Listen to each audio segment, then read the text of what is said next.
just like a lot of sports, when squash first started to become more popular, there was no agreed size or specifications for things like balls or courts. And in fact, look at this. This is from a letter to the Times, a newspaper in the United Kingdom, from 1908. So at the time of this recording, that's 112 years ago. And this gentleman is very perceptive.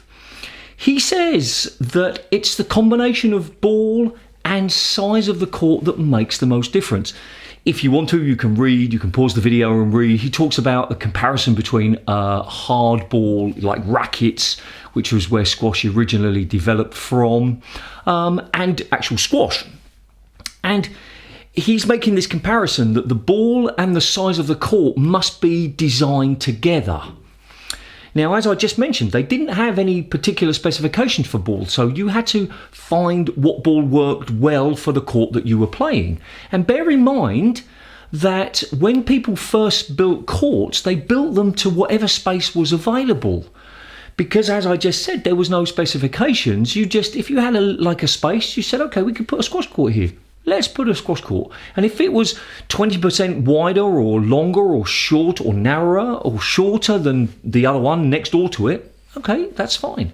And then at some point, an official organisation, and I should remember this, but I don't, said, okay, this is going to be the size of the courts. But the next part of this letter is that his recommendation, and he's owned many. Well, that's pretty unusual, I would imagine, even in today's world. And he's built even more. He recommends 33 feet by 23 feet. Now, for those people who don't understand feet, so pretty much everybody outside of the United Kingdom and maybe America, that is about 9.1 metres and about 7 metres wide. Now, the current specifications for squash court, and I say current as if they're going to change, they're not, are 9.75 metres for the length of the court and 6.4 metres for the width. So it's very close to what we've got. Now, when I first moved to the Basque Country and I eventually started playing squash again, I went and played in a place called Eibar.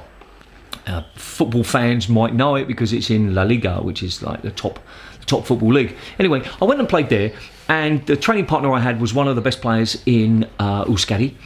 And we were playing, and I was struggling to keep up, of course, because I was much older than him and he was much better than me. And then afterwards he told me, did you notice anything about the court? And I was like, well, it's a little bit dark. And he said, yeah, it's true, a little bit dark. But it's narrower. It's about this much too narrow. And it sort of shocked me. And I was thinking, I should have known that. But it had been a huge break until, since I'd played squash, like 13 years, more or less. So maybe if I'd have been playing regularly and then I went on to this court, I would have noticed. But it was interesting. I did notice that I couldn't get the ball past him very well on cross courts.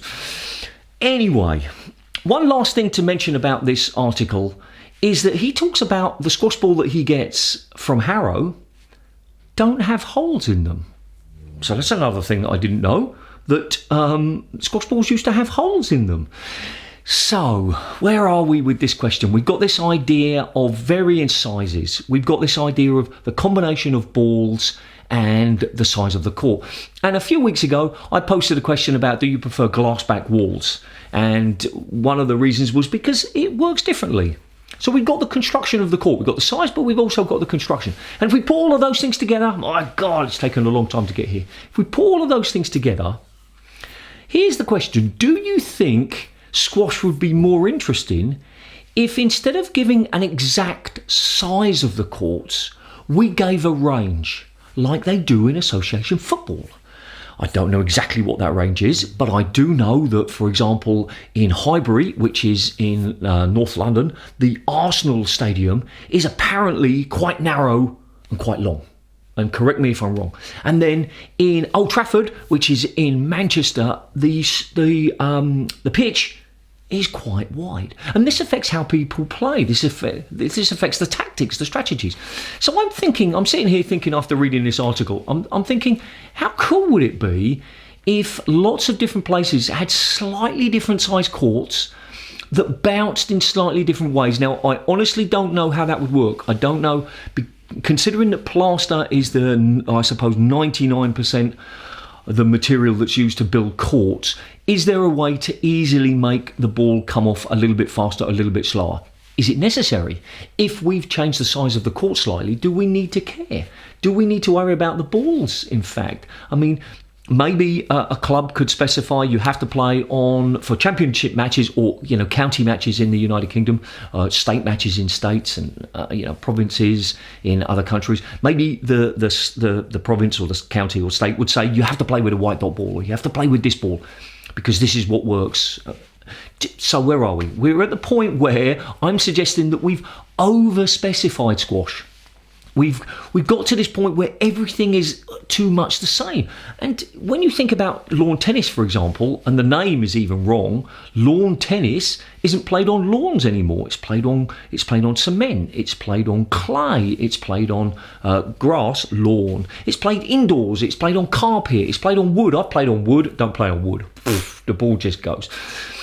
That's part of the fun. Each court is a little bit different, or they can be. And I'm thinking that might be kind of cool for squash. Instead of prescribing exactly how big the court has to be, let's vary it. Let's give home advantage, or make it more interesting when you get to a new court and you have to adapt. I mean, a lot of people find that difficult anyway, because each court is different. You've got different heights, and it is a different temperature, and I recognise that, and there's a different layout. I recognise that.